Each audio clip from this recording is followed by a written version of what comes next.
Bonjour, vous allez bien? Ce paysage sonore vous rappelle quelque chose?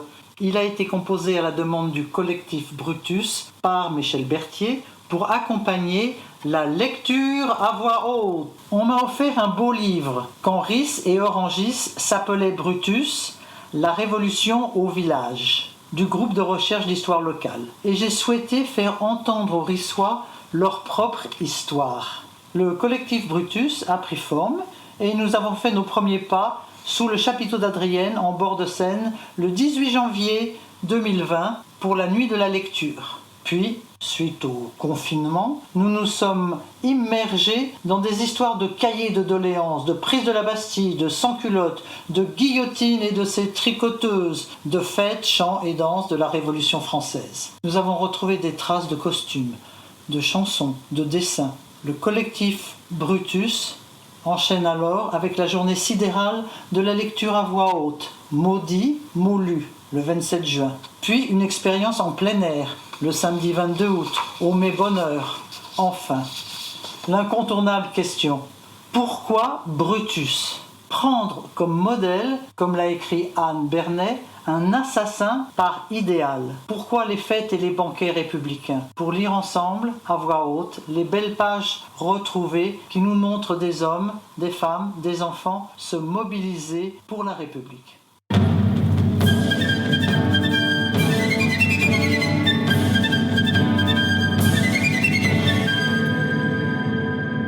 Imaginez, nous serions en 1783. Quelques notes personnelles du curé Pierre Galopin de la Masure, inscrites entre un baptême et un mariage sur son registre paroissial, nous donnent des indications, quoique il se soit attaché à rapporter les événements internationaux plutôt que ceux de sa paroisse. En 1783, il écrit sous le titre Événement remarquable. La paix est signée entre la France et l'Angleterre. L'Angleterre rend à la France Sainte-Lucie, Pondichéry, Gorée, Saint-Pierre et Miquelon. Le 5 février, tremblement de terre en Sicile. Plus de 60 000 personnes ont péri. En 1787, première assemblée des notables du royaume à Versailles. En 1788, après avoir noté la déclaration de guerre aux Turcs par la Russie et ses alliés, notre curé décrit l'orage du 13 juillet qui sera l'un des détonateurs de la Révolution.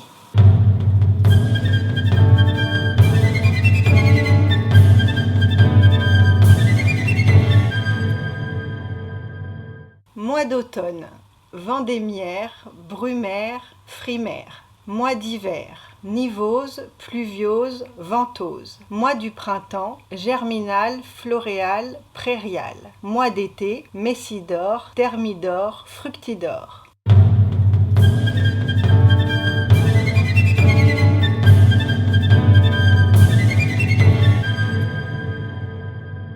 Le 30 octobre 1793, les membres de la Société populaire de Rys affirment leur désir conscient de se régénérer, c'est-à-dire de rentrer dans un cadre de vie et de pensée débarrassé de tout préjugé, évoquant l'Ancien Régime, un monde à reconstruire.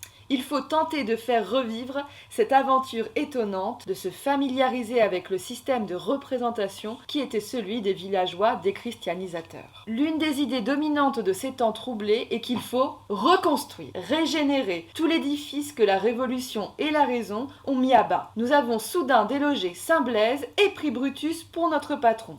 Chaque élément aboli ou démoli doit être immédiatement remplacé par son antithèse positive révolutionnaire. L'Église, temple de la raison, Blaise, Brutus, saint, martyr, presbytère, école, cloche, canon, argenterie, assignat. Le projet de Rys est intégré à un projet bien plus vaste de révolution culturelle. Rys constitue l'un des exemples les plus spectaculaires des changements de nom et de prénom, de la fête des martyrs, des mutations du temps, de l'espace et de l'art.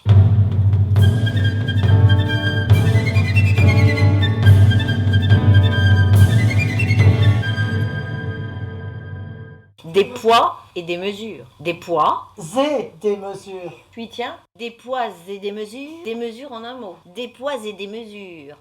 En dehors de quelques manifestations hostiles, qui ont presque toujours une raison politique, les relations entre les habitants et les commerçants sont assez bonnes. Bien sûr, on note quelques plaintes sur la qualité des denrées ou sur le poids des marchandises. Ces affaires ne vont jamais bien loin car la municipalité, soucieuse là encore du respect des lois, veille au grain, si l'on peut dire. Après plusieurs constatations de fraude mineure, le conseil général de la commune décide l'achat d'une balance et de poids. Pour régler cette dépense, on fait appel à la fabrique. C'est l'église qui paiera. Tous les commerçants sont tenus d'aligner leurs instruments sur ceux de la municipalité. À intervalles réguliers, les officiers municipaux se rendent chez les marchands et sur les marchés afin d'y faire le contrôle des poids. Cette démarche n'est pas toujours bien reçue, surtout par le parti adverse, comme le montre le procès-verbal du 22 avril 1790. Après s'être fait repousser de chez les citoyens Michaud, boulanger et Petit, épicier, nous sommes arrivés chez monsieur Marchand boucher. Nous lui avons demandé à faire la vérification de ses poids. Il nous a répondu « Je ne vous connais pas !» Qu'est-ce que vous êtes? Vous n'ignorez pas que nous sommes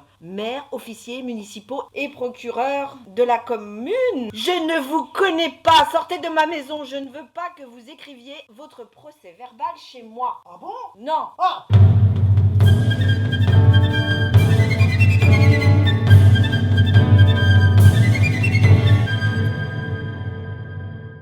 Tu dis qu'une tempête t'a amené? Quelle tempête? De mon tombeau. La tempête de tes remords, n'est-ce pas? Oui. Es-tu heureux dans notre vie? J'ai trop chaud. Pourquoi as-tu trop chaud? Lueur du bûcher. Connais-tu Livomsky, jésuite? Oui. Qu'est-ce qu'il fait en Hongrie? Obéir. Rotam, es-tu encore là? Non. Madame de Girardin s'en va. Charles et Téléki tiennent la table. Ton nom? César. Es-tu le César de Brutus? Non. Quel César es-tu? Césarion.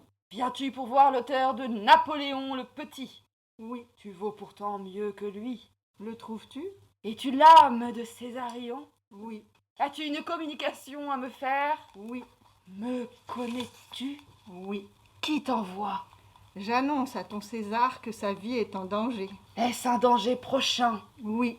Est-ce qu'il se terminera mal pour lui? Non. Dans combien de temps ce danger éclatera-t-il? Dans 5 mois. Et il ne périra pas? Non. Sais-tu qu'il est venu ici hier? Tournoiement précipité de la table.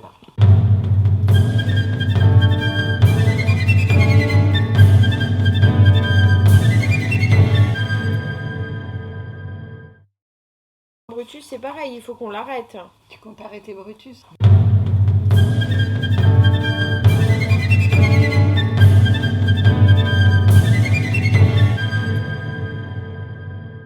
La fête commence par une marche qui prendra du haut de la montagne. Il y sera dressé un autel au pied de la Liberté. Là, le cortège rassemblé au lever de l'aurore chantera un hymne à la liberté, suivi d'un autre à la nature, pendant lequel il sera présenté une coupe où boiront alternativement le maire de la commune, le président de la société, un vieillard, un jeune homme, un enfant. Le cortège descendra ensuite la montagne dans l'ordre suivant. 8 cavaliers, un trompette, 2 pelotons d'hommes armés, un groupe de tambours, 4 sapeurs, les bustes de Lepelletier et Marat portés sur les épaules, groupe de jeunes filles vêtues de blanc, un groupe de vieillards, devant le groupe une bannière portant ces mots: honneur, respect à la vieillesse.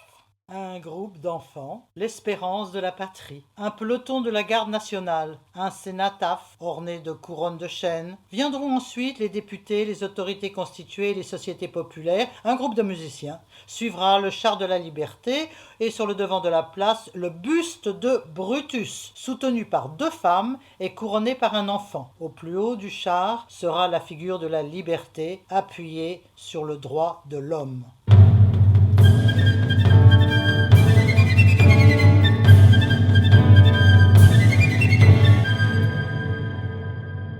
On parle souvent d'une sans-culotterie urbaine qui a joué un grand rôle dans la Révolution. Mais près d'elle, au village, des hommes, des femmes ont vibré pour les mêmes idéaux de liberté et d'égalité, ont apporté leur pierre à l'édifice révolutionnaire. Les sans-culottes de l'oubli n'auront jamais la célébrité de leurs frères parisiens. Pourtant, ils ont eu faim comme eux et rêvé comme eux d'un monde meilleur. Leurs enfants sont partis se battre aux frontières pendant qu'ils satisfaisaient au réquisitionnement et luttaient contre la régénération. L'action de ces sans-culottes ruraux a été un moment indispensable au succès d'une révolution à laquelle ils se sont totalement identifiés et dévoués.